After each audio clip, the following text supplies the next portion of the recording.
Scoot.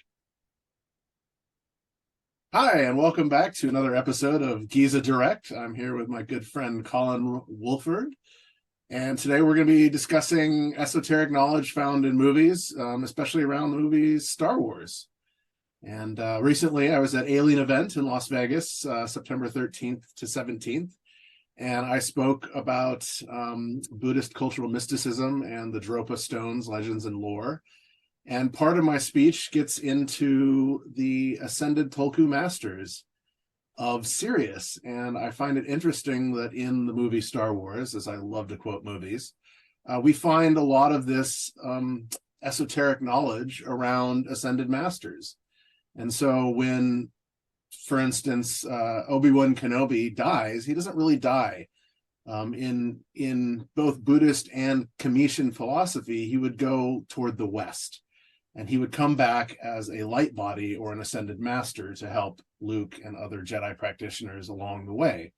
And so I found this to be a very fascinating element, as well as in The Empire Strikes Back, we have a very physical form of the Merkaba technology. And the Merkaba is something that an ascended Tulku master will use to astral project themselves or their consciousness or their physical form across the dimensions of time and space. And it's interesting that in Empire Strikes Back, we have Darth Vader's meditation chamber, which is an octahedron that clamshells together. And inside of it, he has the ability to take off his helmet. He can heal his wounds. He can telepathically connect with the Emperor, with Luke Skywalker, his son, and even with other Jedi and Sith practitioners. And I find this interesting because this is a nuts and bolts Merkaba technology. And it's interesting that across the board, George Lucas in the Star Wars films utilized a lot of esoteric knowledge while writing these.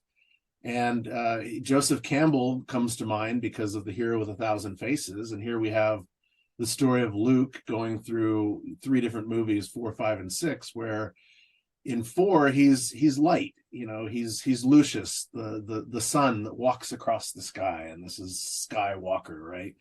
And in the second movie, he's on the horizon, and therefore he's wearing gray, which is fascinating. And here he meets his dark father, the darkness, or Amun, the hidden sun. And during the course of the evening, which is the third movie, he's wearing all black, and he's battling his father throughout the course of this until at the end, he vanquishes his father, and both of them become the light that they need to become. He becomes the sun, or the light of the sun that he needs to become, and Darth Vader becomes more of an ethereal body or an astral projection of himself. Anyway, so these are kind of my dive-ins to some of the stuff I found in Star Wars, and I wanted to bring Colin on because he's done a lot of stuff with Star Wars as well, and wanted to pick his brain and have a back and forth with him. So welcome, Colin.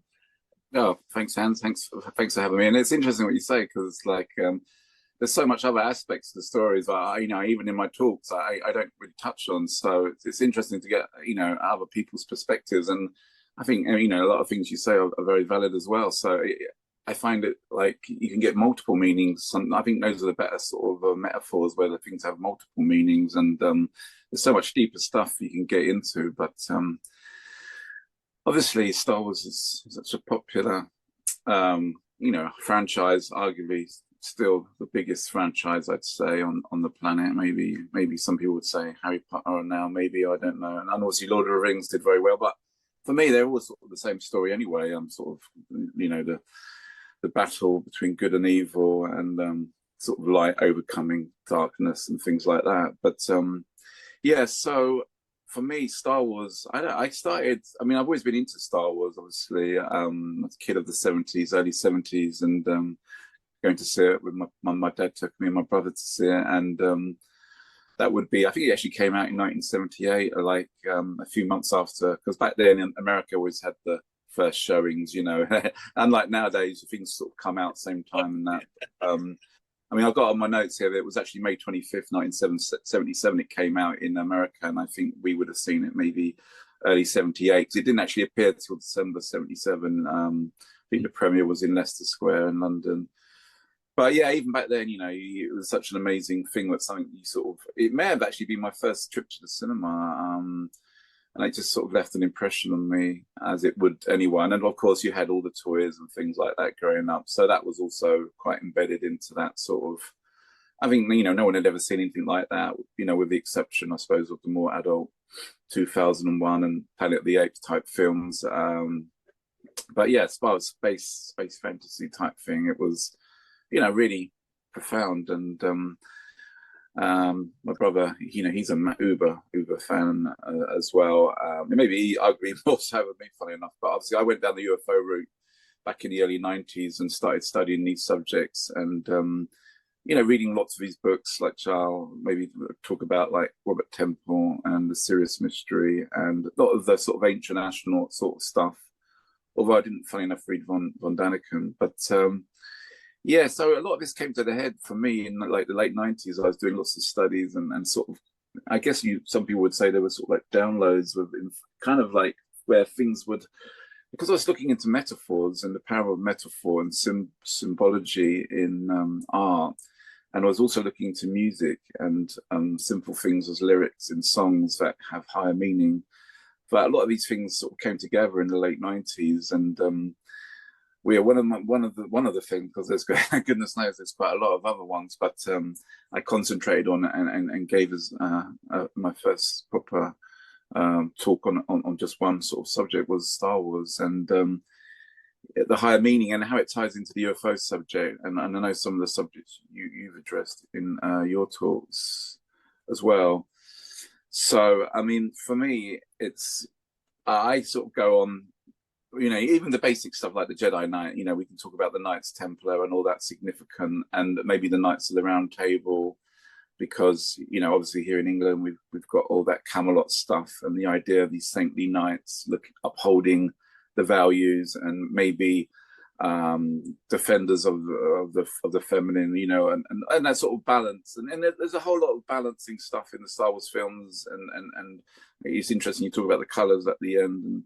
And there is this, whereas Anakin Skywalker, who is of course revealed as Luke Skywalker's father, and father to both Luke Skywalker and Princess Leia, who of course are two of the main characters we see in the first film.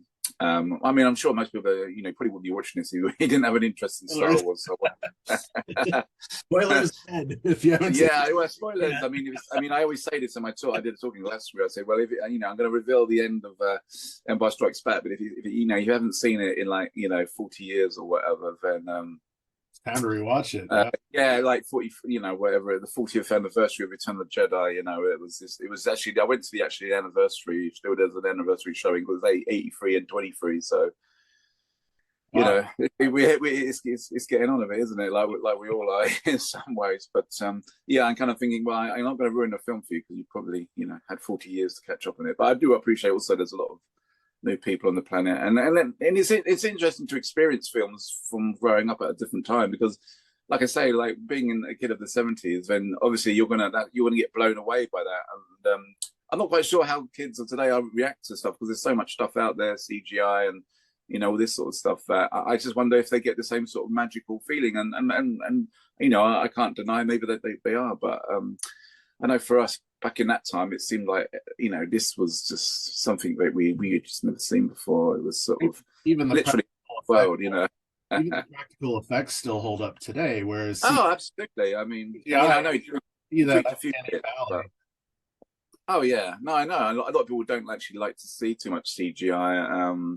It can be too much, and it sort of puts me off watching films. And it can be well done, but I think there's a lot to be said for the art of like when they made those AT-ATs and things, like, they created all these models, all the ships and that, they were literally just blowing them up. And it's just amazing. Even the paint line drawing of like stormtroopers, you just wouldn't realize looking at it now. But a lot of that is just, people at the top of their game. And I usually find when like great works of art, people come together to it's like it was meant to be. There were a time when Star Wars wasn't going to happen, or all these great works of art, because everyone just sort of coalesces and everyone is in the right place at the right time to convey a message, a deeper message. And I know, there's so many Facebook groups. God knows, I'm on a few of them myself on Facebook, and they argue all day about certain things, and I kind of laugh about it because I kind of, not that I'm the one who's going to go in there and start saying, "Do you realize there's more to this?" Because I think I'll just get trolled or something like that. So I kind of let people work out for themselves if there's something deeper going on there, and people will come if and when they're ready. So but yeah, there's so much. It spawns a whole social network of people, and it's great for conventions, and I've been to some myself, and even dressed up as a Jedi Knight for the Star Wars. We had like a secret cinema showing, and I think they showed one of the films, and I think it was Empire Strikes Back actually. So me and my brother got dressed up for that, and it was a great experience. And so that's certainly something that brings a lot of joy to many people. And what's interesting is I know that in America there's, I think it's at the Alien Con, there's one of them where they kind of share like sci-fi themes. I think it's on the West Coast, I seem to remember. I haven't been to that one, but they sort of touch, it's kind of shared amongst science fiction and the UFO subject. So I kind of feel like that's the way forward. We've actually had one in England itself called The Awakening, which we had this year. And they often have, not so much this year, funny enough, but in the past they've had like replicas of X-Wing fighters, ships from Battlestar Galactica and things like that. Oh. But so I think there's that link, isn't there? Because sometimes people just need an inlet into these subjects, because if you suddenly bring proof out about all this stuff, then it might be too shocking for people, but you need that sort of acclimatization of the idea of science fiction, and it provides a very important role, I see, in the unfolding of these truths. And it's like a safety valve. I kind of say it's like a safety valve, because you don't have to go all in, you don't have to be sort of full on board that this is all real and stuff. You can meet it halfway and say, well, I enjoy it for what it is. I enjoy the stories, the characters, but whether there's something more to it, and it could be about me or mankind or possibly other ET races, well, I'll deal with that when I have to, maybe. But and maybe that's the case with my brother as well, because he's not into any of my interest in the UFO subject. But anyway, I did find some profound stuff just by reading these books, because what was interesting is, like I said, 1977, and then you had, I think you had like Zachariah Sitchin. He had like a year before, he had the 12th Planet, so he was talking about the Anunnaki and this race of extraterrestrial beings from Nibiru and that, and that we were sort of basically created, or that's up for debates of some people who feel like we were already around here, and that they just influenced us with their DNA, and there's all the stories of that's the mind they're told. yeah I know. And it's interesting that we have this word Anunnaki, and we also have this character Anakin. And yeah, I mean, this is the main main thing I actually talk about in my, the first thing I address, like I'm just going through my slides as cheekily here as I look down, but yeah, I mean, the whole Darth Vader thing, and even the name Vader, some people might not know in Dutch that actually means father. Right. So the idea of that, there's so much hidden stuff. I still find stuff, and I'm sure there's lots of stuff I don't know. There's deeper, and I kind of feel like it's almost being channeled. So I do assume it's channeling. I don't think George Lucas was some adept where he was brought in as a whether he's a Mason or not, and I don't know if he is or not, it doesn't really matter. But from my perspective, is these great works of art just come to people like J.R. Tolkien, J.K. Rowling, George Lucas, and it just forms in their head, and you have to get the information out there. And usually these are the stories that they last lifetimes and longer.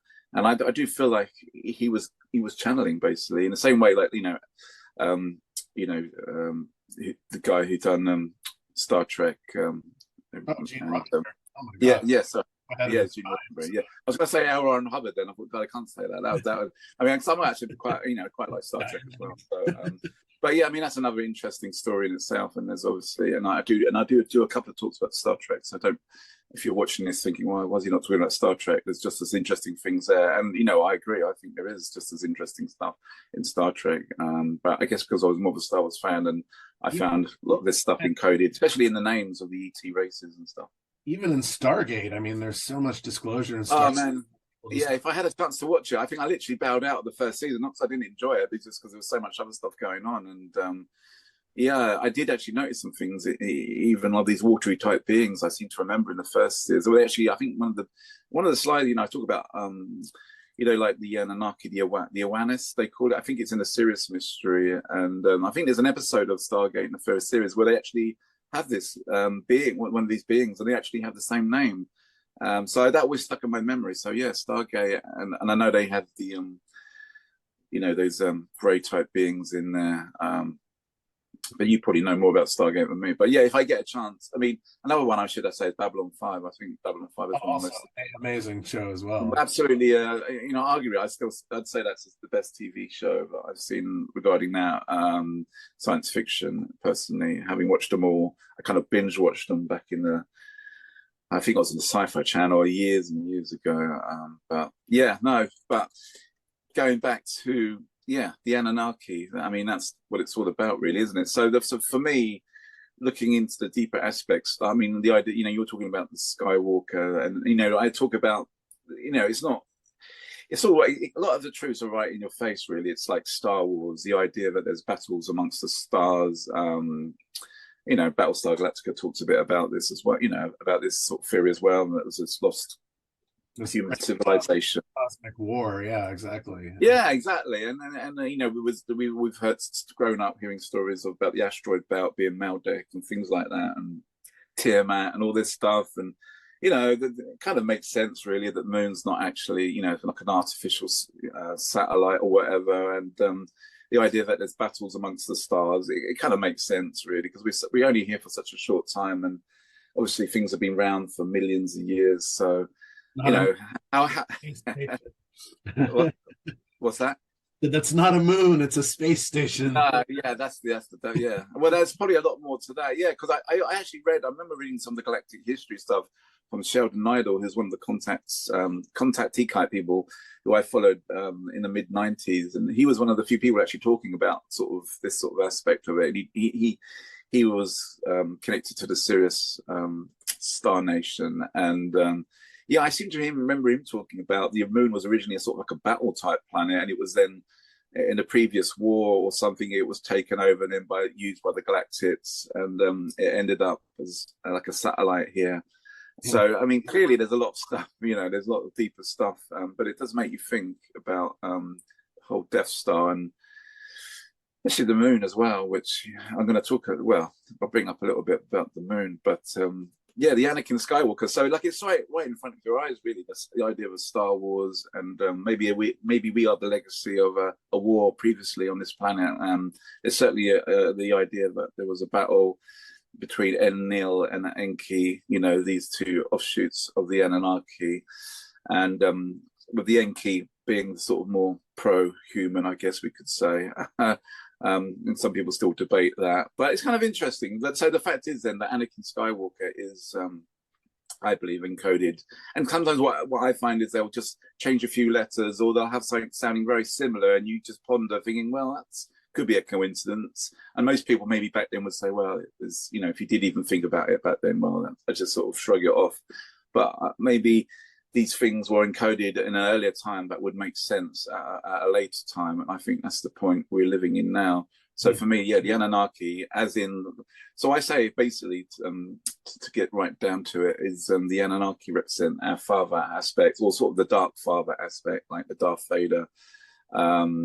So that represent mankind's father aspect. And we are, you can say, represented by Luke Skywalker, being the offshoot of so basically the mankind is represented as these metaphors. I sort of approach this subject in my lecture. I talk about these dung beetles and how the Egyptians had this knowledge, of the suns, and they used to refer to things like the activity of Khepri, the god of the rising sun, and they would have something very small representing something very big. So like the dung beetle, rolling was supposed to be the sun through the underworld at night, pushing it over the horizon in the morning. So there's already that concept, and I'm open to the idea that there was some extraterrestrial influence, whether it was extraterrestrials incarnating in that civilization of Egypt, or there was actually perhaps actual contact with ETs. I don't rule that out, and certainly a lot of hieroglyphics and things point to something deeper going on there.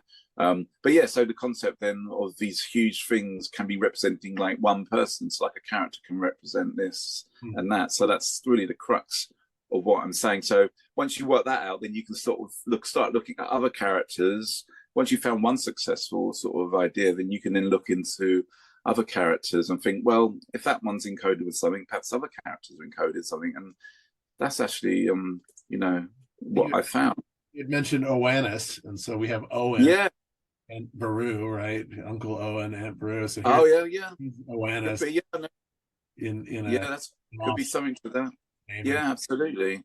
Yeah, because that was touched on in the Sirius mystery, wasn't it? The by Robert Temple. Again, this is another interesting thing we talked about. I think Zach was saying that was 1976, the 12th planet, and I think the same year was the Sirius mystery. So everything was happening. You get this sort of the Sirius mystery is about the Dogons in Mali. Yeah. So that's one of the most interesting bits that I sort of worked out. By the Namu, which were these water creatures or water beings from. Absolutely.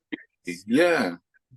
Exactly. Binary track of the Sirius star system. And exactly its orbits, and this, this Dogon tribe learned this long before we even knew that Sirius was a binary or trinary star system, and so it's incredibly fascinating that we have these water beings, which end up also in Star Wars. Yeah, absolutely. So, in case people aren't aware, like in Return of the Jedi, because these characters aren't really introduced until the third film that came out in '83, Return of the Jedi. And there was these beings called the Mon Calamari, and Admiral Akbar was he's like the sort of like the head guy of the this rebel group who's like protecting our heroes. But I kind of use the analogy that this is very much encoded with the Sirius mystery, and that we have these friends amongst the stars, and they're very much. And I even talk about Endor, such as being like another metaphor for Earth, and this final battle that seems to be playing out now, and things obviously have been heating up, unfortunately, in the last few days with all the things in Jerusalem, it's Israel rather, Hamas, and Gaza, and so it does seem like we're in such a very important time of quite, I don't know, sad times, but also great revelation. And I think there's lots of positive things, because I think it's all going to come out that there's been lots of things that have been encoded, and things that will be revealed in the future, and it will just all make sense at some point. And I think this art basically helps it. But going back to they talk about Oannes. He was known to the Babylonians as Oannes, and to the Egyptians as Ptah. He was the god of wisdom and knowledge, and throughout times his symbol has been associated with the snake. According to the Sumerian text, Enki was the only one was the one who instructed Noah to build the ark so humanity could be saved. This was in direct defiance of the orders of Enlil, who was the other brother who desired to destroy humanity. But these fish themes very interesting, because as we say, Return of the Jedi brings across this sort of amphibious type being called the Mon Calamari. And again, I sort of go back into the names because I have had lots of interesting experience with the word Mon over the years. I was a big fan of Peter Moon's Montauk stuff, and became very fascinated which was basically kind of like a time travel, mind control experiments that were happening in Montauk Point off New York there. And that's quite an interesting thing if you haven't gone down that rabbit hole. And it's kind of connected. I think it's a Native American. The word Montauk goes back to those Native, tribal American Indians. But from my own understanding of reading Peter Moon's book, there seems sort of an element of the word Mon, as I said, the Mon Calamari. It's like a hidden god almost type meaning to it. And I do find this word cropped up quite a lot in my research. I always tell the story that I actually put a bet on they had the Grand National here, and there was a horse. It was like 100. It was 100 to 1. It was called Mon Mone, so it was MONMONE, I believe it was. and it came in, and you can look that up. That was a real shot. I think I had £3. So that for me, that that was like confirmation. Oh man, if only because I got a bit more, but might have made a few pounds off that. But yeah, this Mon thing's been, I mean, sort of following me around for a while, and it's kind of interesting how it's encoded into Return of the Jedi, because the interesting aspect is you have this watery type amphibious being with the Mon Calamari, but you also have the supreme leader of the Rebel Alliance, which is called Mon Mothma, which is kind of interesting because that's what you break that down, and you've got sort of the mother from Moth, Moth, and then Ma was obviously associated with the female. So again, it does seem very much like there's deeper stuff encoded into that. I kind of play on that a bit with. Sorry, carry on. Is there a moon connection with Mon at all? Yeah, I think it is. I think because really Mon is just like a sort of shortened version of Moon, and even Peter Moon's not his real name. He actually changed that to Moon. I didn't realize that, but yeah, I think there is definitely a connection with the Moon and Mon. So yeah, I think you're absolutely spot on there. And so yeah, the idea of that.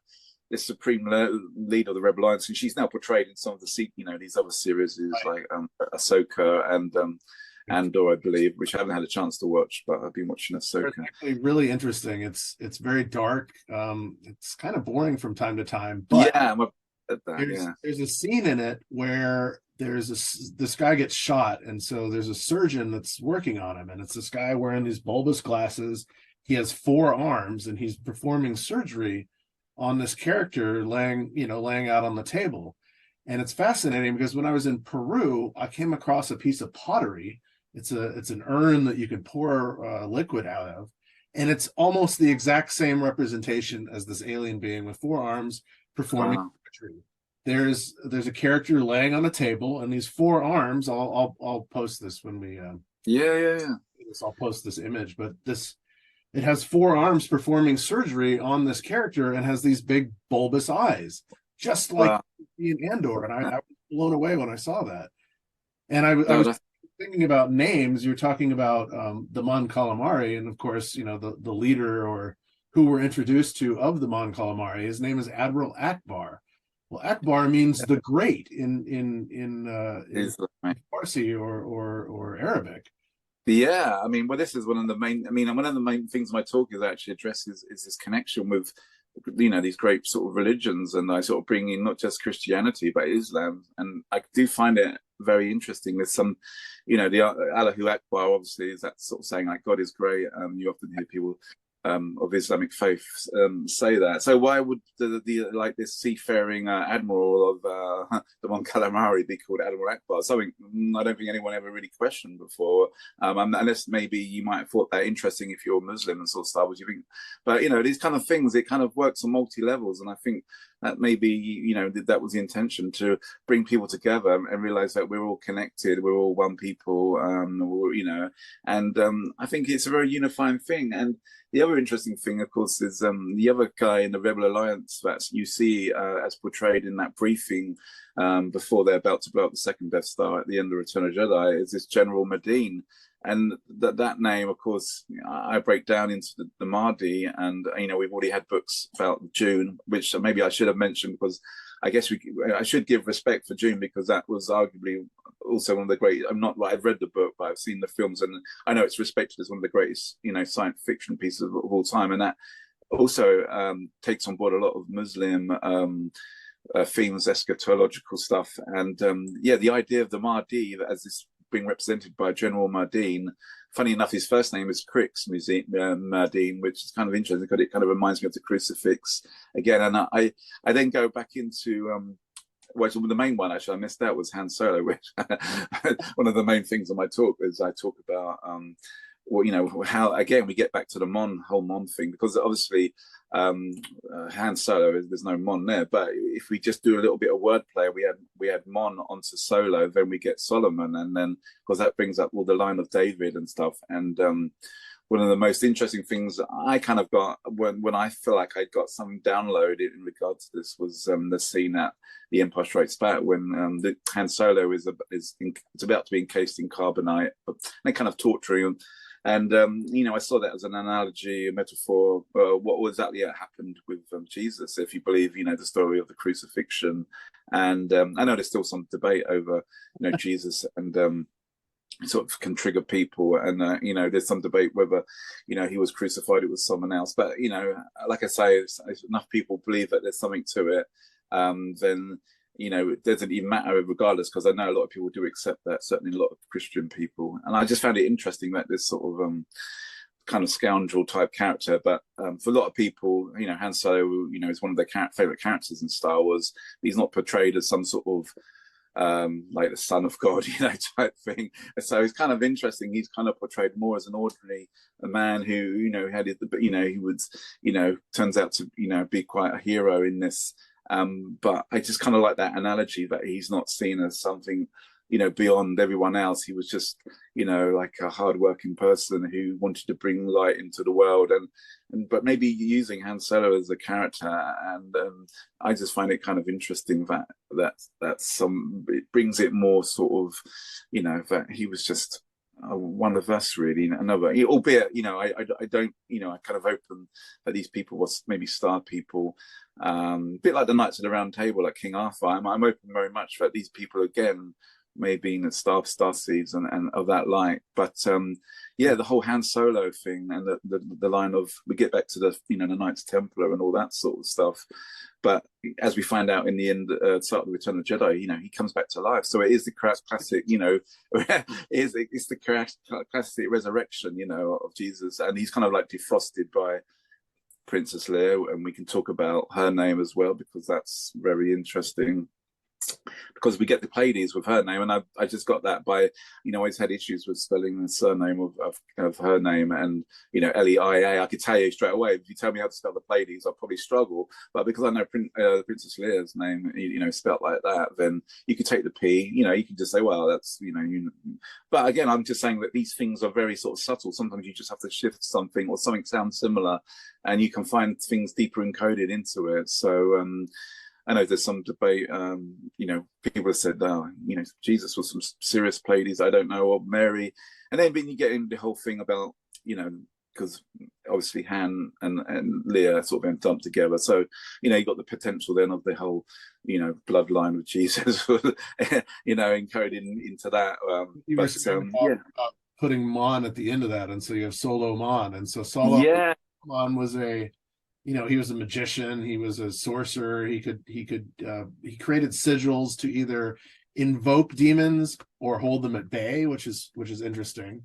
And in the Star Wars story, Han Solo goes from being this scoundrel to finding the light, and becoming this hero of the Empire. And it's interesting because if you break up the word Solomon, you have Sol, Om, and On. And Sol is the word for sun. Very interesting. I didn't think language. Om is also the word for sun in Hindu. Wow. And On is the word that was the name for Heliopolis in ancient Cam or ancient Egypt, and On is also the word for sun. And so you have sun, sun, sun. Wow. three different language groups. Well, that's interesting, isn't it? Yeah, the sun.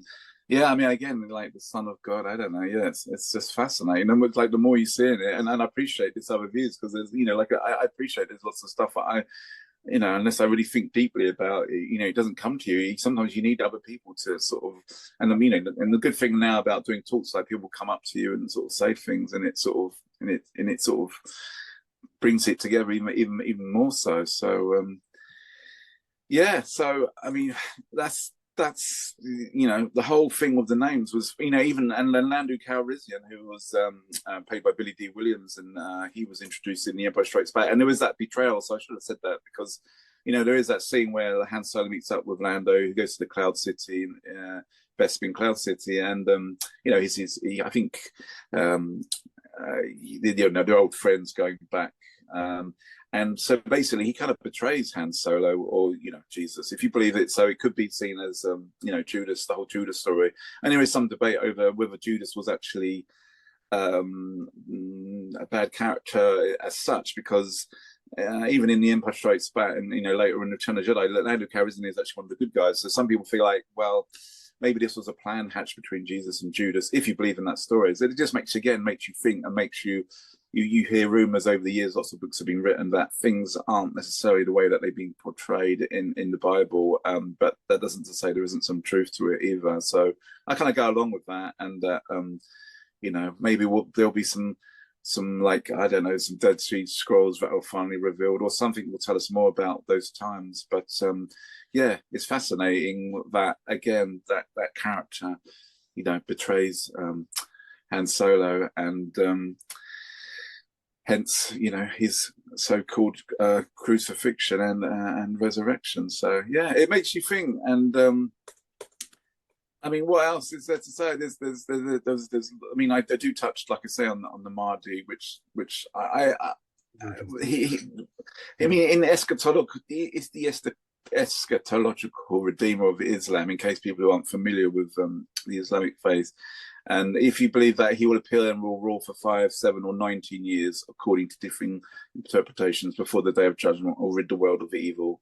In most traditions, Mahdi will arrive with Jesus to defeat the false Messiah or Antichrist. And you can say that there does seem like, I know there's, but Darth Vader, I know there was, in the end, he sort of does become the good guy, as in the way that he brings balance to the force, and he overthrows the real deceptive element, which was Sidious or Palpatine, and who is the Emperor, obviously, and was thrown into the pit, the biblical pit almost, if you like, in Revelation, at the end of the Return of the Jedi. So yeah, the idea that there's this corruption that's been going on for thousands of years, and that things like the Vatican don't quite have our best interest at heart, and they probably have all these relics. I mean, I have no doubt that they've got a knowledge of off-world planet beings, technologies, and I wouldn't trust the Vatican or any of the popes, to be fair. I think they've been Vatican, right? What's your thoughts on?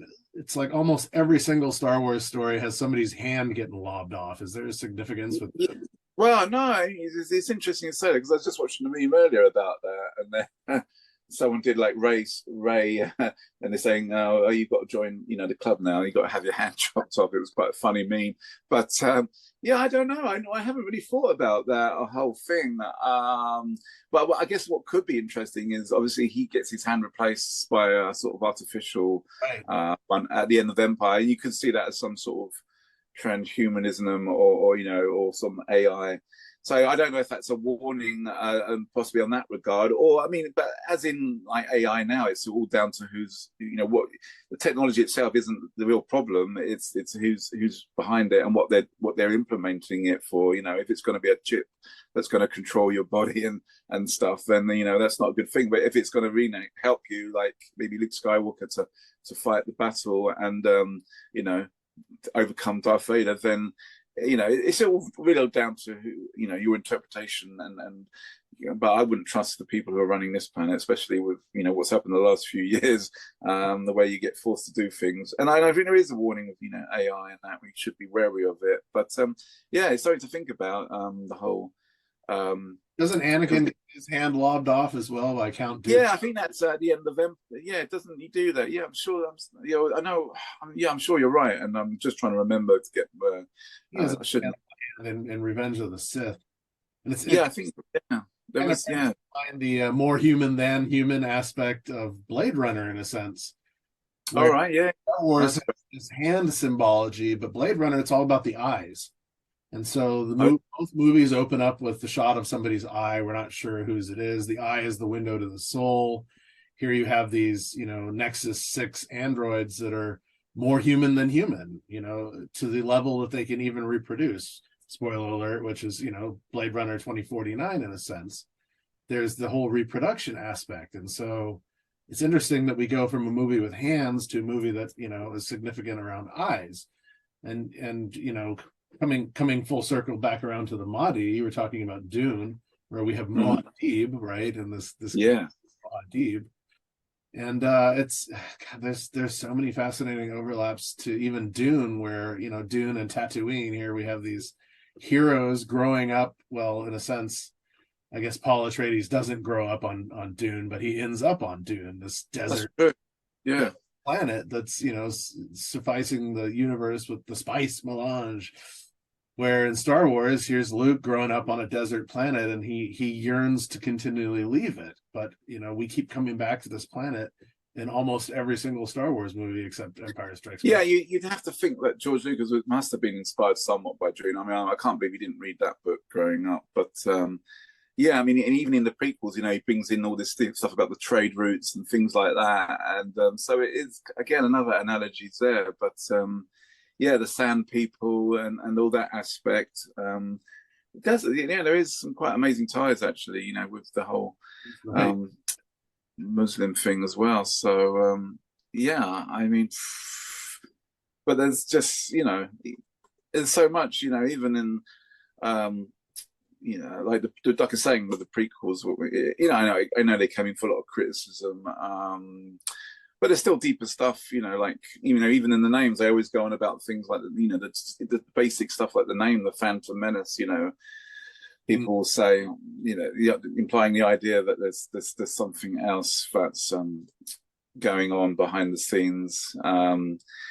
And characters like Qui-Gon Jinn, like this whole thing about Qigong, it's this life energy. So again, another character that's encoded with, the Jed comes from this ancient Commission or Egyptian word Jed or Jedi. Well, yeah, sorry, yeah, I didn't get to, I should have mentioned that. Actually, that was on my first slide. But yeah, you're right, absolutely. And if you look at that pillar, it almost looks like a lightsaber without the beam, which is really right. Cool. No, that's interesting. Yeah, absolutely. I mean, you got the old. I mean, the Jed pillar, yeah, it's one of the most ancient symbols found in Egyptian mythology, and some people associate with the backbone of Osiris. So you got like these, like I find a lot of these things. It's the same thing, really. Jesus, Mary, Isis, Osiris. So it's really just different versions of these great stories over the years, and yeah, even like Return of the Jedi, the idea of the return. I sort of imply that Cyrus being the creator god is the coming back, or the return of the truth, I say. So you could look at Return of the Jedi itself as being either the return of these star people or the return of the truth. It's kind of like the same thing for me. It's addressing all the, I think, thousands of years of lies through history, as they call it. And what? Yeah, so I carry on. What are your thoughts on Yoda? Well, yeah, I mean that was the funny thing. I remember when I did my first Star Wars tour, and I can't believe that I actually didn't. I think I mentioned in the second slide, and I didn't do anything, and then I suddenly realized my error, and I'm thinking, geez, how did I miss out? And so now I end my talks by doing all this wisdom of Yoda, because I think he is that that shamanic character that means a lot, and if only because you got this baby Yoda Grogu now, which has captured the heart of many, including me, because I do find that character like an adorable, and there's plenty of good memes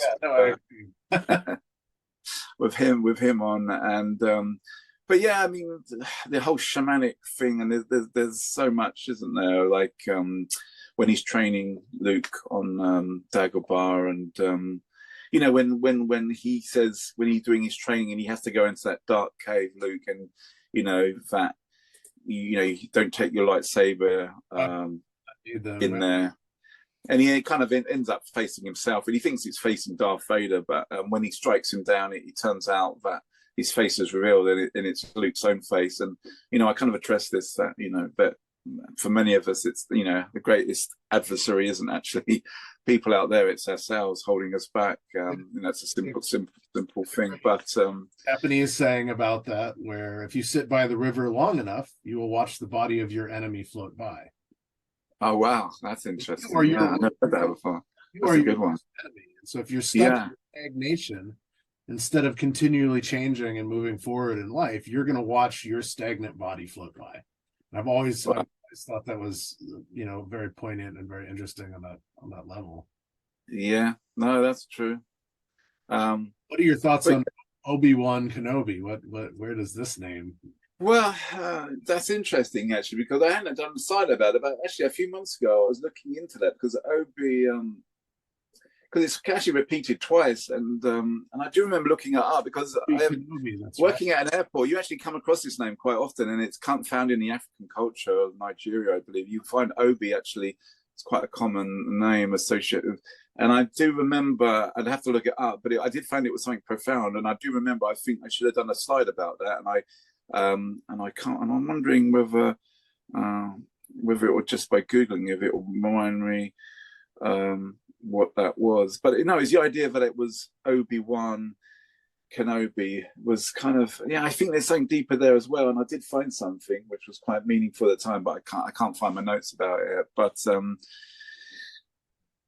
I mean, there's that scene obviously when at the start of A New Hope, well, not start, sorry, when the heroes all get back together on the Death Star, and obviously Luke meets up with Ben again after Tatooine, and he's about to battle Darth Vader, and then he kind of does this sort of meditation, doesn't he? He sort of realizes that Han and Chewbacca and Leia and Luke are there, and he kind of like just sort of gives in, he surrenders, doesn't he? And then Darth Vader strikes him down, but his body has disappeared. It's almost like he's ascended or shift frequency or whatever. He's a light body. If you strike me down, I'll be more powerful than you can possibly imagine.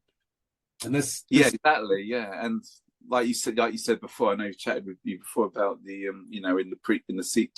in the sequels and the more recent ones, we see Luke, similar thing where he sort of and it's like, they become these Force ghosts and that. But there seems to be like The Last Jedi. I mean, everybody says The Last Jedi is like one of the worst movies, and it kind of is. But I look at it from a huge esoteric. I mean, there's so much esoteric knowledge going through that movie that just goes over the heads of people. I think so. Yeah. Rey, she falls into the pit. She has a very similar, conscious experience like Luke does in Empire Strikes Back, where she's in the room of mirrors. And she's, snapping, and and she gets finally to the end of the mirror where she's looking at this dull image, and she's like, "Please show me my parents." And instead of showing her parents, the mirror shows her herself. And so this is kind of that self-reflection, yin and yang, good and bad. Buddha or Siddhartha meets Mara, his ultimate opposite image. And so there's that knowledge that's going on in there as well. But then you have Luke, who decides to astral project himself from Ahch-To to the planet of Crate, where he confronts Kylo Ren or Ben Solo, his nephew, one last time. Mm-hmm. And Ben Solo or Kylo Ren doesn't realize that he's actually not there physically. Yeah. You have these subtle hints in the salt, because Luke is not making any impression in the salt, where Kylo Ren is moving the salt and showing this red floor, which has its own symbology in a sense, revealing the blood or the family in a sense. But then Luke doesn't die. I mean, the ability to astral project himself across, time and space depletes his energy. And so you see him, levitating. This is comes out of Buddhism, this levitation of the monk. You see him levitating over the projection platform that he's sitting on while he's staring into the twin suns. That is, a very powerful scene, isn't it? Yeah. You have this binary sunset in the west, so he wests. Instead of dying, he wests. His spirit follows the sun over the horizon, and you see his body disappear, and the cloak, falls back down on the platform. But like Ben Kenobi, I mean, it's just he becomes an master, which is right out of Buddhism, and this is really, and so is the binary star system, and so a lot of these ascended masters, which I talk about in my talk, they will astral project across the dimensions of time and space to other realms, planets, stars, and even galaxies. And in a lot of the philosophy, especially stuff that comes out of the Lotus Sutra, you have these ascended masters astral projecting themselves across the Rainbow Bridge from the summit of Mount Meru to Sirius. Well, Sirius is a binary star system. And so here you have Luke staring into the binary star system at Ahch-To. He grew up on Tatooine, which also had a binary star system. And so there's a lot of interesting wink, wink, nudge, nudge going on toward this Sirius. That's true. Yeah, I know. I even have that slide. It's one of my favorite bits in the first film where Luke's just like, he's just this young teenage boy, and he's sort of assessing his place in the universe and what his life might bring him. And you know, there's that brilliant use of the Force theme music and him looking at the binary sunset over Tatooine is still, for me, one of the great, I think one of the greatest probably, you know, scenes in movie history for me, just because it sort of gives that sort of chills up the spine and sort of hair stand on end. But I said I'm getting skin right now. I'm just getting. Yeah, I know. It's just you know, I can always think back to that. It's just such a powerful thing, and it's so beautifully done. But you know, but it was also the scene with was it Kylo Ren and Han Solo, wasn't it, in the Force Awakens, where he gets sort of what was it? Is it the sun, or I can't remember, where he gets struck down, and there's I think people have talked about some sort of connection with like the death of Han Solo and the star and the sun in the background or whatever. So I don't know. There's definitely lots of deep things going on, and they were charging up the super Death Star planet by sucking all the energy out of the sun, and you know this correlates to the son, Kylo Ren, killing his own father, right? Well, if Han Solo is a representation of the sun through this Solomon connection. Right. This double play. You have this planet destroyer sucking all the energy out of the sun, and you have the son killing the father or killing the son. Well, interesting, yeah. Yeah, again, it's fascinating, isn't it? The metaphor, the power of metaphor, and as above, so below, as above, so below. So it's like, yeah, I mean, it just sums it up perfectly. So you know, big themes can be represented by small things down here on the planet, and that's always, you know, what they've always claimed, you know. But I mean, I mean, the other films you talk about, you know, the Attack of the Clones, you know, the whole idea that there's clones, and people have said that for many, you know, that we've had clones for far longer. Well, we don't even accept we do have clones at the moment, but other than animals and stuff. But if you look at transhumanism and you go through that aspect, in essence, we are the clones of our parents, right? So here you have this divine spark, and you know, I don't know how many times I'm told, wow, you look just like your father when he was your age, and so on and so forth. And so, you know, there is this interesting aspect of humanity where, you know, the ultimate question then, you know, comes into AI or you know, machine learning. AI, I don't think we're going to reach what we see the horrors of going on in the movies, like with HAL and all these other, you know, artificial beings that basically see humanity as a problem. Primarily because there's no divine spark which would ever give it life. Or is there? Is that the digital spark? Is that the electrical spark? You see this spark technology, you know, coming up all over the place right now in association with artificial intelligence and machine learning. Companies like Intel or Microsoft, you know, here you have Windows, the windows of the soul. Here's an amazing symbology right there, the windows of the mind. And then you have the spark, this new, you know, Intel logo. And so it's like Intel inside, the spark inside, right? And so it's giving life to these new creations. Wow, I've never actually considered that, but yeah, it must create a lot of moral dilemmas. I mean, I suppose these galactic nations, you know, they've obviously come across these problems again, you know, in their past. So maybe we need some advice for how we go in the future. We may be getting that now. I wouldn't be surprised if we've been guided to some sort of you know, positive outcome for the application of AI, because I do feel like it can be used, you know, it will be seen to be used as a very positive thing in the future. It's just that unfortunately we could have sort of nefarious groups on this planet, you know, using it for their own betterment. And this kind of goes into an interesting conversation I was having the other night with Julia Kaman, who she interviewed me as well. We were talking about the drip which gets into movies of disclosure in a sense. And so when NASA went into space in the 1950s for the first time, supposedly, they hired the Brookings Institute, which is one of these think tanks, similar to what you have there, you know, on the other side of the pond, the Tavistock Institute, where Tavistock was culture creating, you know, musicians like the Beatles or the Rolling Stones or even Queen. There was a lot of influence behind their music to create a culture creation, which came right out of these think tanks like Tavistock. But on this side of the pond, we have the Brookings Institute, which was a huge think tank that was hired to basically figure out how to address humanity if, when we go into space, we find ancient artifacts on the moon or Mars or somewhere in space that are either ancient, modern, possibly ours from the past, or possibly somebody else's. How would we express this to humanity? And Brookings basically came back and said, you can't. It would destroy humanity. We have, too much invested in our jobs. We have too much invested in our resources, and we certainly have too much invested in our spirituality or God or religion for that aspect. And it would shatter all these realities unless, and so they came up with this amazing program.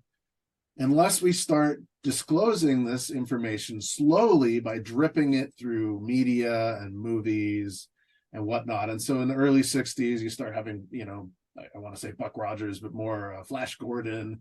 And then you have, shows like Star Trek, which we were talking about earlier.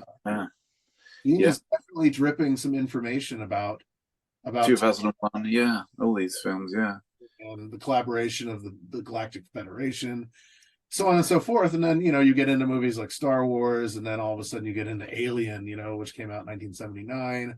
And so you have you have this amazing epic space opera, but then the other side of that is this, truckers in space meet this. Yeah. And then like Independence Day, sort of. And now with the internet and streaming technology, I mean, you go on to Netflix or Amazon Prime or Disney Plus or Max or Showtime or any of these stations, and there are probably 100 to 150 different science fiction TV shows and movies out there. And so the drip has become this faucet that's continuously on. And so I'm doing a lot of research. Recently I've been looking into a lot of what NASA has come out with, or not just NASA, but scientific news or astronomy and astrological news comes out with in the last 5 to 10 years. And in 2016 and 2017, we started getting this repeating radio signal coming from like Boots Epsilon or something like this, that's repeating every 16 seconds. Dunk, dunk, and it just keeps repeating and keeps repeating. And so I started thinking, wow, this is interesting, because 2 years later, 2018, scientists admitted, hey, we're discovering that there's possibly 36 intelligent, extraterrestrial civilizations in our own galaxy. And you got to ask the question, well, how do we know this? Are we part of the conversation? Are we eavesdropping on the conversation? Are we dictating the conversation? How on earth would we know that there's 36 extraterrestrial civilizations that are intelligent living in our own galaxy? But then you get back to this repeating pulse, and it reminds me strangely of Contact, right? So in the movie Contact, or the story Contact, Carl said, what happens? We start receiving these radio signals and realize that they're a three-dimensional blueprint to build this device to take us to Proxima Centauri or wherever. I can't remember exactly where they go in the movie, but we're sent the blueprint to build a device that basically allows us to astral project across space and time and meet this alien civilization in a sense. Well, what if these radio signals are sending us information very similar to this?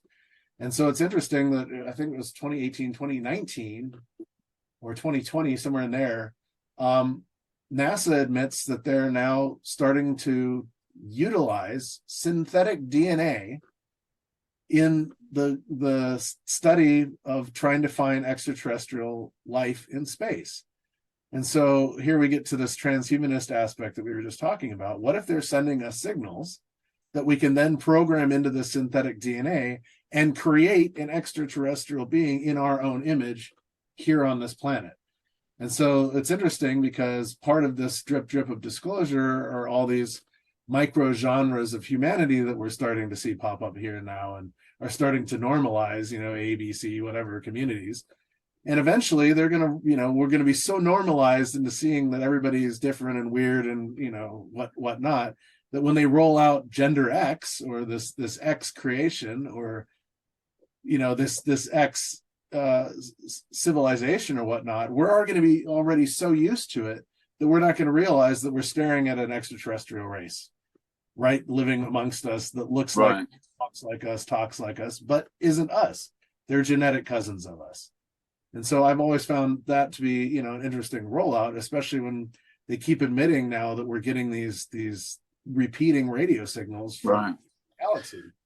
Well, you also got, the whole crop circle thing. Because some people have said, that, there's deeper stuff encoded in there, that maybe some things to do with, building things, technologies, and all sorts of stuff. But maybe, the relevant people are sort of, working on that as we speak. So I think like the crop circle phenomena was going to play a role with especially this subject disclosure, and just wanted to mention that because I started off as being obviously UFO researcher, but growing in the early 90s, that was very much something, and that's something I still follow, that I think there's a lot of truth to. But we'll see, I guess. Yeah, cool. We will see.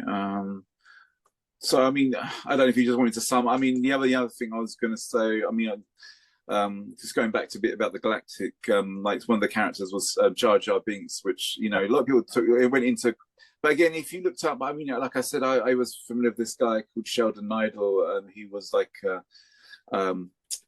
he was the one where I got a lot of the information from in the 90s, and he was like associated with the Sirius stars. He was having these experiences. He claimed.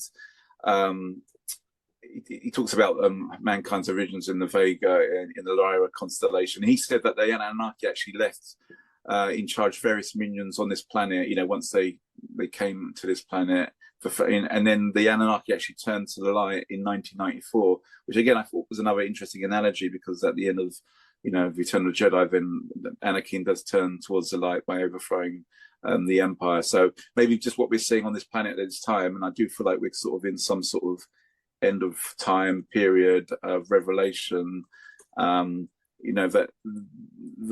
the groups that are in charge, the Cabal, like the deep state, the Cabal, it's very much like the Battle of Endor. I kind of use it as the analogy that Earth is, we are the Ewoks, we are the sort of primitive, the Empire have, although the Stormtroopers do seem pretty poor of their shots as such, maybe that sums up the the New World Order. They might have all the technology now, but they can't really shoot you from they couldn't hit a barn door with a banjo, as they say, so which is maybe in Star Wars you have Obi-Wan talking about these blast marks are too precise for Jawas, so it must be. Well, yeah, that's right. That's that famous. And there's a famous meme, isn't there, of the 9/11 building? I don't know if you've seen that, where it's like, these blasts are too accurate for sand people, because it was the whole 9/11 thing where they said it was Al Qaeda or whatever, and the idea that these Arabs these referring to sand. I thought that was quite a good when they made up that meme, because the blasts on the 9/11, the Twin Towers were too accurate. And I love that. There's some good Star Wars memes over the years, like also the Emperor, the one who not the one now, but the one previously, who looked pretty much like Darth Sidious. He looked like Palpatine, which is kind of scary enough in itself. And there was plenty going around at the time, but so I kind of feel like we are the Ewoks as such, and that we are doing. It does seem like can be scary that they clearly have this technology, and they used even crash retrieval technology, and they clearly have an upper hand, it would seem. But everything's in a balance of some sort, and I feel like we will overcome at the end of this story. And I so what happens, what you see in Return of the Jedi, is then the amphibious Sirius types and other Galactic Federation members around the planet, and obviously the Death Star is destroyed, but at the end, it's you get the galactic reunion again, like the Return of the Jedi, as I said earlier, and it is a happy ending, and it's the return of the truth. So I know we're living in some dark days these last few years, and certainly the news of late, hasn't been, not something I try to avoid now. I not why I have a TV, but I kind of listen to the radio, and things seem to be accelerating. Too much agitated propaganda. Yeah, I mean, I do feel like the whole Antichrist thing is something where I'd like to actually do a talk about that. Maybe I don't know how much I can get out of that talk, but it's something I always wanted to touch on, and the connection of the UFO subject, and the whole Lord Vader, and even like talk about Harry Potter, like Lord Voldemort. It's very interesting. Again, we get these sort of these yeah, and the beginning of the V, and one associated with death. You got Darth, and you got the Mort, which is death, and so again, and then that might be another talk for another time. I could do one about that, but yeah, the whole idea of an antichrist and then coming from the East, and also this whole biblical prophecy, the Mount of Olives and all this sort of stuff, Armageddon, and yeah, I think we're getting there, and with all the UFO subject coming, further to the front, there seems to be some information. Whether that's going to be for the agenda of the dark or the light remains to be seen. But I am kind of cynical that there will be some sort of antichrist character that will appear, possibly with some bride, like divine bride type thing. I was thinking that because I wouldn't just be a man; it would be like a man and a woman. So I do see like a negative sort of, like a set, and I don't know what his consult would be. What is obviously like Isis and Osiris, but yeah, that sort of dark aspect to it.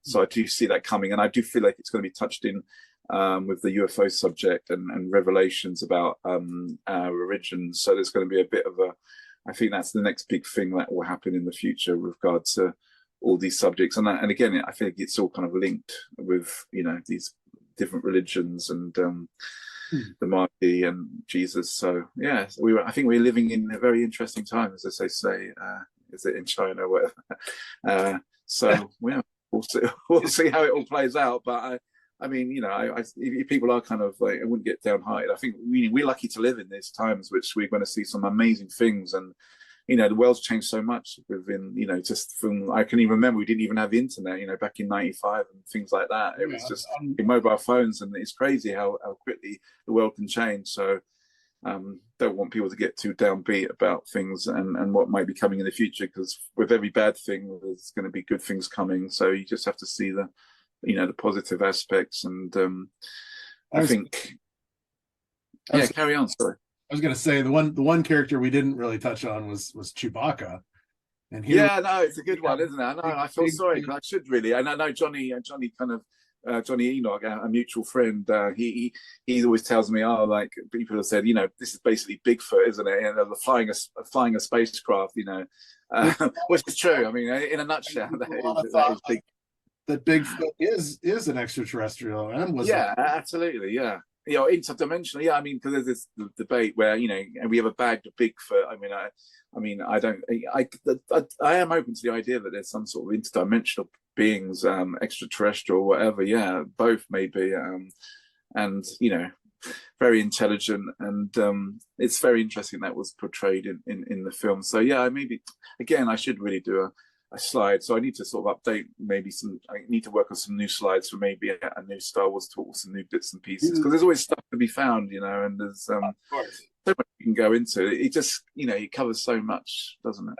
That's why I started off the show. I really like to get into esoteric knowledge found in movies, because there's so much there that we're so dazzled by the story and the special effects that it just goes straight over the head. Yeah, no, I know. It's like throwaway. You go in the cinema, you think, oh, I enjoyed that, and then you sort of.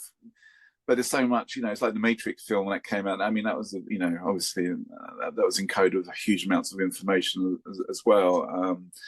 And sometimes we should pay attention to the more profound art, especially if it resonates to us, because we just don't know. Maybe there's another reason why we're so drawn to this, because we know that there's higher truths in it all, and so yeah, true. I always say like high art will reveal high truths. So, and that's definitely the case. And I'd also like to do something about music, because there's so much into music, and I've been looking at lyrics and songs and for a number of years, and I want to work on that. But it's such a huge subject that I kind of, every time I sort of think about doing it, I kind of sort of think like, oh, this is going to be quite difficult. But work of Mark Devlin, he gets a lot into. Who's that? Mark Devlin, DJ Devlin. Yeah, no, I've met Mark. Yeah, I met Mark a couple of times. I met in Glastonbury. Last year. So yeah, he's very interesting. I don't always agree with some of the things. I know he saw that there is a sinister side to music industry and all that stuff. But my take on things will be actually to do with the lyrics and actually some of the positive aspects and deeper meanings of metaphors encoded into lyrics of songs, or a lot of music. And I think people will be quite shocked about when them. So I start talking about this one because it's gonna get a lot of people's attention, I think, and they'll start questioning those songs they've heard for the last 40 odd years, 50 odd years. There's definitely Well, even some of the more modern music. I mean, there's so much encoding in that as well. Do you have any speaking engagements coming up at all? Do you? No, really, I did sort of tout my wares for the Stairway to the Stars, but I will be attending that, but not as a speaker. I did Glastonbury, which was great, and that was a month or so ago. But at the moment, no, I won't. I'm not doing. I like to actually do my Star Wars talk in America. So if anyone wants to, feel free to get in touch, because I think that would be great, because I've always wanted to do a talk, obviously in America, and I don't just talk about this. I've talked about other UFO related subjects, but I've had some interesting things where I wasn't quite able to do a talk about another controversial subject I won't go into. But I'll see if I can get a hold of the promoter for an event.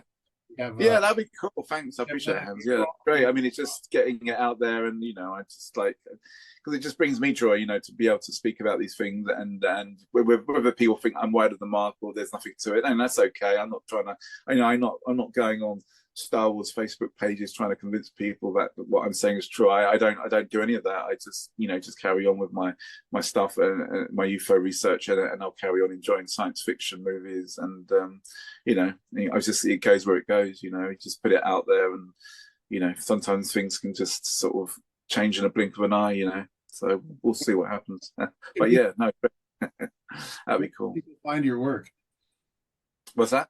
Where can people find your work? Oh, well, I mean, to be honest with you, I don't really have it's terrible, I know, in this day and age. I don't really have I mean, I do have a Facebook page which deals with the controversial subject of the alien autopsy, because that's still a very controversial subject. But yeah, if people want to find out, I am on the Alien Autopsy Analysis Facebook page. That is a dedicated group. So yeah, you might want to check that out. I do occasionally, I don't necessarily post Star Wars stuff in there, because I kind of deal with basically the UFO subject, and not just the whole alien autopsy race antilles saga from 1995, but I deal with crash retrievals and all the other related, because that's another of my favorite subjects, crash retrieval stuff, the UFO and crop circle. So yeah, you can find me on Alien Autopsy Analysis on Facebook, and yeah, it's not even a private group. It's you don't have to. I'll put the link in the. Oh, cheers! Thanks, Hans. Brilliant. Thank you very much. Well, excellent. It's been great catching up with you, Colin. Well, and you. This has been very eye-opening. I haven't, considered. We have to do another one, maybe about Star Trek or something, or maybe some other side, maybe Babylon. I thought maybe, because one of the first talks I ever done back in 2012 was I did a lot. I mean, I covered a lot of subject. I tried to do everything at the same time. Talk about music, talk about films, talk about and Babylon 5 and all this stuff. So yeah, we can talk about other things like Babylon 5, maybe Star Trek, maybe sort of do something on that if people are interested. They might. But yeah, that's another fascinating thing. The whole Gene Roddenberry and First Contact. We could go into that, and we can talk about the whales. I didn't talk about the whales like in the new series. I don't know if you've seen Ahsoka, but you've got these space whales, and I found that interesting. That theme came up again just recently in the latest series. Rebels. That's how. That was in that. Yeah, I hadn't actually seen Rebels, but marooned Grand Admiral Thrawn in the middle of nowhere because they got inside space whales and went across. Yeah, no, it's very interesting because it reminds me of the Voyage Home as well, which is one of the another, I think, quite deep. It's got some higher truths in the Voyage Home, and I think Voyage Home. First Contact, an Avatar movie. I mean, it's.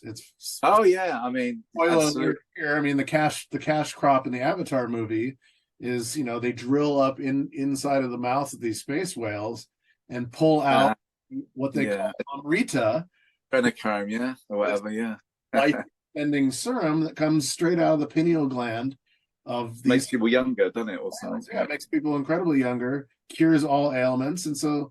This is an esoteric, symbology going into the Vedic studies. What is Amrita? Well, yeah, we did touch on that, didn't we? The blue people, and so yeah. I mean, there's a whole subject there in itself, because I've talked about the whole blue connection with the UFO subject, from Project Blue Book to the Blue Room and to the Blue Man Group to the song "I'm Blue" by Eiffel 65. Seasons of the universe, and as a result, he becomes blue. I mean, this is.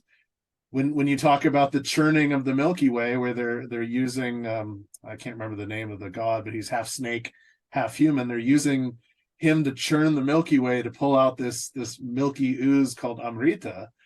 When the snake is about to throw up, Shiva shows up there, and Oh, is this like Vishnu? Is this Vishnu or no? Shiva, no, and so Shiva shows up, and he. Oh, you mean, but I mean the blue guy, the Vishnu, wasn't Vishnu the blue one, the blue being? Krishna's blue, oh, and so is Shiva. Is also depicted. oh, okay. And so the saying is, the world will end when Shiva's eyes close, and that's why he's always shown with just the slit of an eye. But he's right. there to indulge the poisons of the world, or the universe for that matter. And this comes directly out of the opposite of what Amrita is. They're trying to create Amrita, the gods, and he's there to absorb, the toxic byproduct. Oh, so, right. And it is in what? In what's this? This is in the history of what Amrita is. This comes out of the Vedic studies. And so you have all these gods fighting over this, this elixir of life, and then they decide they're going to make it themselves. And so they turn the Milky Way, this rainbow of the Milky Way, and they create this everlasting, immortality elixir, Amrita. And so going back to the whales, I find that really fascinating. But anyway, I thought, God, we could have a million conversations on this. I know. It is. It's one of those things, isn't it? It's just, you think, oh, I should have mentioned that. But maybe that's an opportunity to have another chat another time, maybe. Exactly. Well, again, Colin, I really appreciate your time, and we should definitely do this again. And absolutely. I'll the next day or so, and so I'll send you a link. Thanks, Hans. As well. So thanks for your time, and well, thank you, and I hope to meet up with you soon, maybe in the future, another conference. I might see you at Stairway to the Stars. So yeah, that's true. That would be cool. We'll definitely see. Well, right on. Thanks a lot for your time, and cheers. Thanks, man. I really enjoyed it. Thank you very much. I'm glad we could do it at short notice as well. Likewise. Thank you so much. Yeah, for that as well. Excellent. Cheers. Oh, hello all. I just wanted to end this interview with a little shout out to some of my affiliates that I work with. You always see me drinking the green juice. It's good stuff. And so this is actually a product called Green 2.0 by Liv. I'm an affiliate of this product. I really enjoy it. I take it everywhere with me. It's hydration. It's mineral infused. It's really good stuff. Tastes like mint. Has a little bit of stevia added to it for some little extra sweetening and kick. But great product.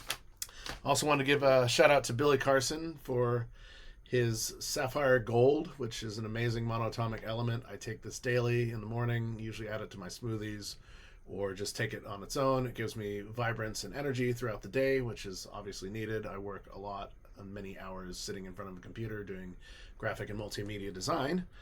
I wanted to give a shout out to my friend Michelle, who does Light the Light pyramids.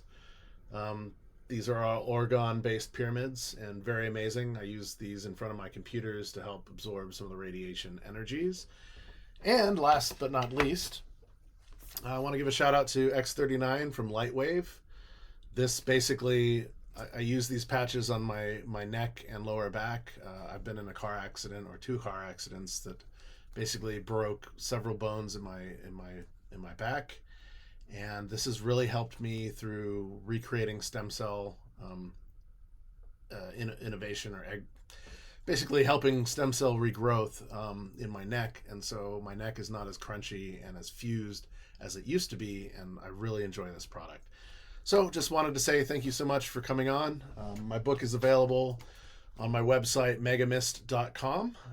It's also available through Lulu. And so when you click on the link there, you can buy my book. It's about $22 plus shipping. And I appreciate all your time. Hit like, subscribe as mentioned, and it helps the algorithm move forward. And I look forward to seeing you all again on Giza Direct. Thank you so much.